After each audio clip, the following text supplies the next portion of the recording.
There are losses a country can absorb, and then there are losses that break the illusion of control. On the night this operation began, somewhere over the black water and shattered coastlines of the war, the Kremlin still believed one category of Russian power remained untouchable. Not the tanks. Not the trenches.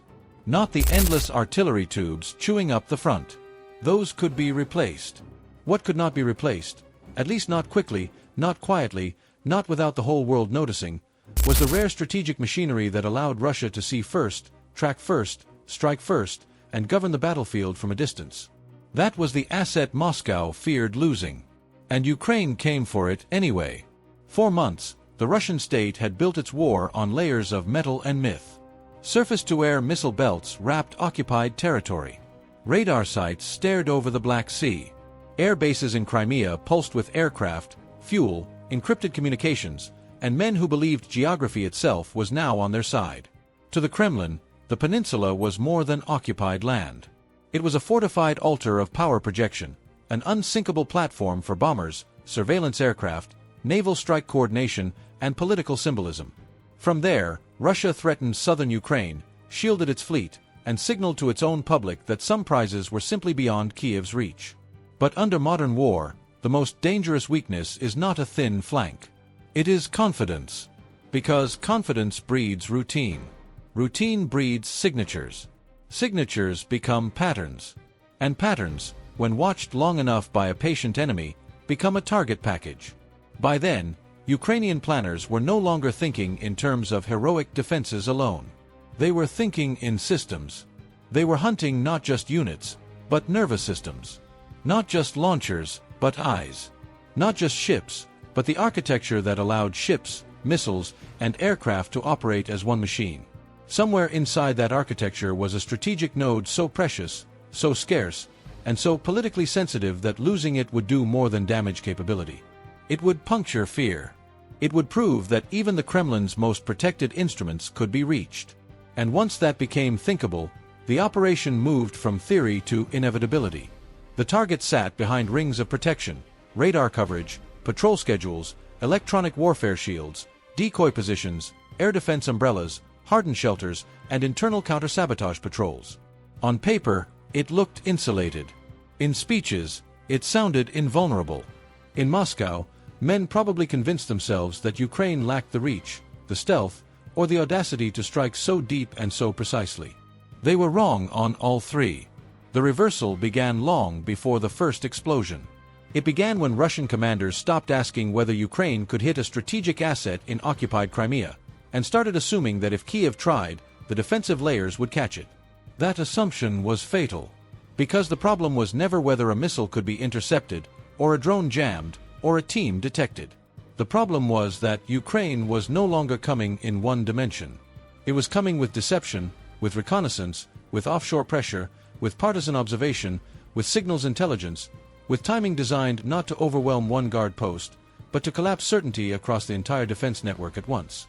That is how empires lose things they thought were immortal. Inside Ukraine's planning cells, the mission was treated with the severity of a state-level decapitation strike. Analysts reconstructed the daily pulse of the target area from satellite imagery, intercepted communications, social media fragments, thermal anomalies, and shipping movement. Fuel trucks, rotating radar arcs, maintenance windows, runway activity, guard changes, electronic emissions that spiked at dusk and thinned just before dawn. They studied where senior personnel gathered, which hangars were real and which were decoys, which revetments housed expendable aircraft and which concealed something rarer, something Moscow could not afford to lose. Then came the task force. Not a massive formation. Not a theatrical armada. A knife, not a hammer. The elite element assembled from the kind of operators modern war rarely announces by name. Ukrainian special operations personnel, maritime infiltration specialists, intelligence officers, drone coordinators, and long-range strike planners working in near-total synchronization. Some would never cross the physical perimeter of the target. Others would come close enough to smell fuel on the wind. Their role was not to fight a battle in the conventional sense. Their role was to make the decisive seconds possible, to verify, mark, confirm, adapt, and vanish. Every detail mattered. The sea state, cloud cover, Moon phase. Civilian vessel traffic. Russian radio discipline. The likelihood of patrol dog rotations. The time lag between the first alert and the full activation of layered air defense. Even the angle from which blast overpressure would ripple across parked aircraft and exposed sensor arrays. This was not brute force. This was geometry weaponized. In the final brief, the target was described not just as machinery, but as a strategic multiplier, an asset whose destruction would blind sectors of Russian command, distort response times, and inject hesitation into every future deployment. Rare airframes. Command nodes. Sensor fusion suites. Secure communication infrastructure. Possibly senior specialists gathered around them.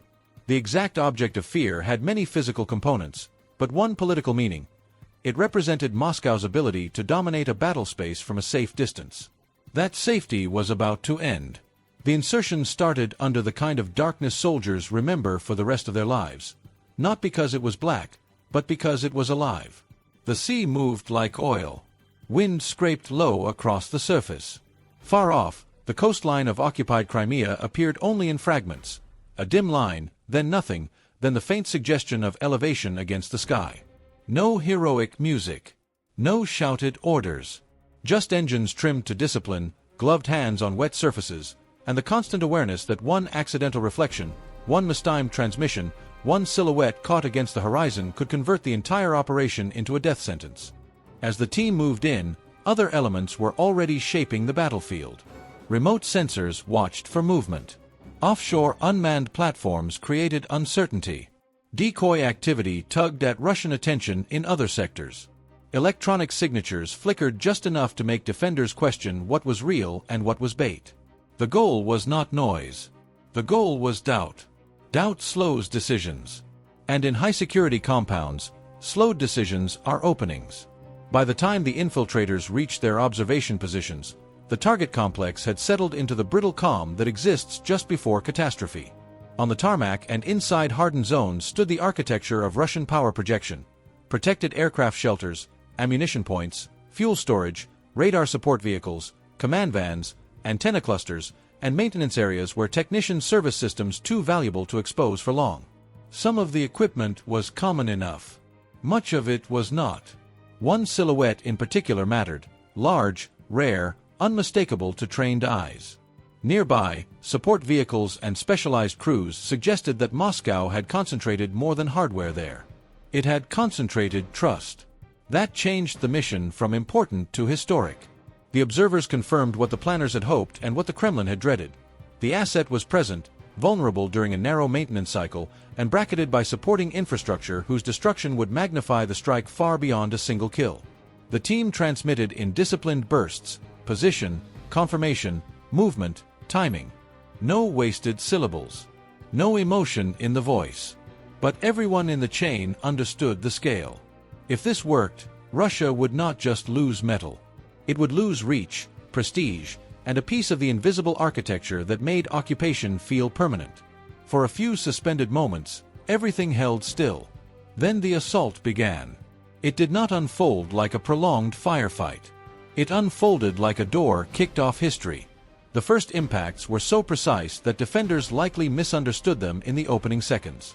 A flash near one section. A crushing detonation at another. Then a second wave that stitched across the perimeter not randomly, but surgically, air defense components, command links, support vehicles, fuel points, hardened access routes. Shockwaves rolled over the base in hard, violent pulses. Floodlights snapped. Sirens wailed. Men ran into a situation that had already outrun their understanding. Secondary blasts followed almost immediately. Ammunition cooked off. Fuel ignited in sheets. Fragmentation tore through exposed equipment. Somewhere inside the chaos, the strategic asset, the one shielded by scarcity, cost, and Kremlin anxiety, was hit with enough force that salvage became irrelevant. Fire climbed around it in an orange tower, lighting the concrete, the revetments, the broken service vehicles, the figures diving for cover. If it had once symbolized Russian command over the southern theater, now it symbolized something else entirely. Vulnerability under the gaze of an enemy that had learned how to combine intelligence, patience, and reach. The defenders tried to recover. Air defense crews scrambled to activate systems already damaged or disoriented. Counter-sabotage teams surged toward suspected infiltration routes. Communications overloaded with partial reports, false sightings, shouted coordinates, and the universal language of units realizing too late that they were defending the wrong thing in the wrong order. Some fired into darkness. Some tried to move surviving aircraft. Some simply froze under the pressure of multiple simultaneous failures. And that was when the deeper truth of the operation emerged. This had never been only about destroying one prized platform. As fires spread, the strike revealed supporting infrastructure many outside observers would never see but every professional military would recognize immediately. Secure command enclosures, mission planning equipment, specialist maintenance modules, critical data links, radar support components, and the kind of technical ecosystem without which strategic aircraft are reduced to expensive shells. In one concentrated burst of violence, Ukraine had not merely damaged a symbol. It had gutted a node. The difference is enormous. Symbols can be replaced in propaganda. Nodes cannot be replaced on command. Within minutes, the target area became an anatomy lesson in modern precision warfare. Burning fuel traced paths between ruined equipment. Collapsed antennas leaned over shattered service roads. Storage points erupted in delayed explosions. Fragmented concrete and twisted metal littered the apron. Emergency crews moving toward the fires found the route choked by debris and the operational picture collapsing around them. If senior personnel had been present, and all indicators suggested that specialized crews and command staff were clustered near the asset during the maintenance window, then the human loss was nearly as consequential as the hardware. Because rare systems need rare operators. And rare operators cannot be manufactured overnight. But even then, discipline held. The infiltrating team did not linger to admire the inferno. They were professionals, not tourists of destruction. Confirmation was obtained. Damage signatures were observed. Exfiltration timing was updated. The same darkness that had carried them in now had to carry them out before Russian security forces fully sealed the grid. So they moved. Not in panic. Not in triumph. In sequence. Routes that had been rehearsed in theory were now walked in smoke, noise, and adrenaline. The team peeled away from observation points, slipping through dead ground, drainage lines, broken vegetation, shadowed perimeters, and coastal cutouts mapped days or weeks before. Behind them, the target continued to erupt, each secondary detonation a reminder that the damage had gone beyond the initial strike envelope. Russian search elements began to spread. Vehicles roared toward sectors already vacated. Flares climbed. Radios filled with commands. Somewhere, men with authority were demanding answers nobody on the ground could give. How did they get here? How much did they see?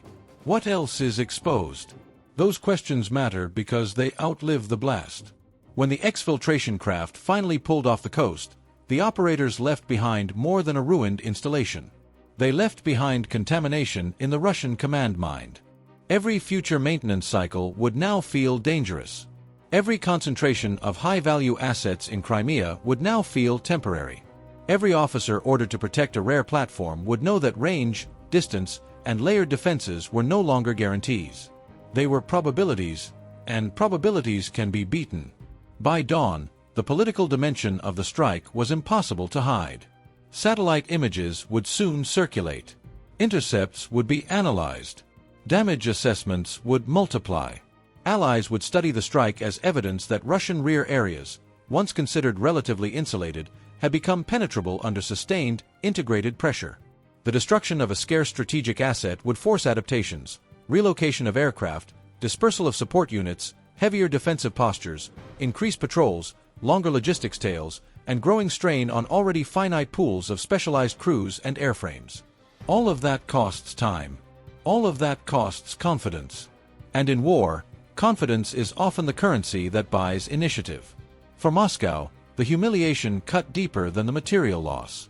Russia could explain away wrecked armor on a muddy front. It could cloak troop losses in censorship. It could repackage tactical retreats as regrouping. But the destruction of a prized strategic asset in what it had portrayed as secure, fortified rear territory sent a different message, one no press office could fully erase. It told the Russian elite that prestige platforms were vulnerable. It told the military bureaucracy that assumptions had failed. And it told the world that the battle for dominance in and around Crimea had shifted from static occupation to dynamic contest. For Ukraine, the strike was not merely revenge. It was operational language. It said, "We can reach the nerve centers of your war. We can study your routines, enter your shadows, synchronize across domains, and erase something you treated as untouchable." It was a statement aimed at pilots, admirals, intelligence services, foreign partners, and ordinary Ukrainians who had spent too long staring at maps covered in Russian-held territory. It transformed distance into opportunity. And somewhere beyond the flames and briefings and official denials, another effect took hold, the oldest effect in war. Fear moved. Not the fear of civilians under bombardment. Not the fear of conscripts in trenches. The fear moved upward, into conference rooms, command bunkers, secure phones, and political calculations. The fear that the enemy now sees your sanctuaries. The fear that the next prized asset is already being tracked. The fear that your most expensive systems are no longer deterrents, but invitations. That is the kind of fear leaders remember. Because it is not fear of defeat in the abstract. It is fear of exposure. In the weeks that followed, the strike would echo far beyond the blast radius. Air operations would be adjusted. Protective measures would multiply. Russian units would be forced to spend more energy guarding rear-area prestige assets and less energy projecting power outward. The Black Sea theater, already transformed by drones, missiles, and relentless attrition, would feel narrower for Moscow. The map had not changed overnight, but the logic of the map had. And wars are often decided when logic changes first. So when people ask what exactly was destroyed that night, they may point to the burning airframe, the shattered command post, the ruined support modules, the dead specialists, the wrecked infrastructure. All of that is true. But it still misses the full answer. What Ukraine destroyed was the Kremlin's belief that one last class of strategic power could remain safe simply because Putin needed it to be safe. That was the real asset. And once that illusion burned, everything around it looked smaller. Because in the end, the most dangerous weapon in this war is not the missile that lands, or the drone that slips through, or the operator who waits in darkness with a radio pressed to his face. It is the moment an empire realizes its sacred machines can die. That moment had a coastline. It had a runway. It had men moving silently through black water and tighter silence. And when the fire rose into the Crimean night, it carried a message far older than this war and far colder than politics. No fortress stays mythical after it has been mapped. No instrument stays feared after it has been broken. And no ruler sleeps the same once the thing he most feared losing is gone.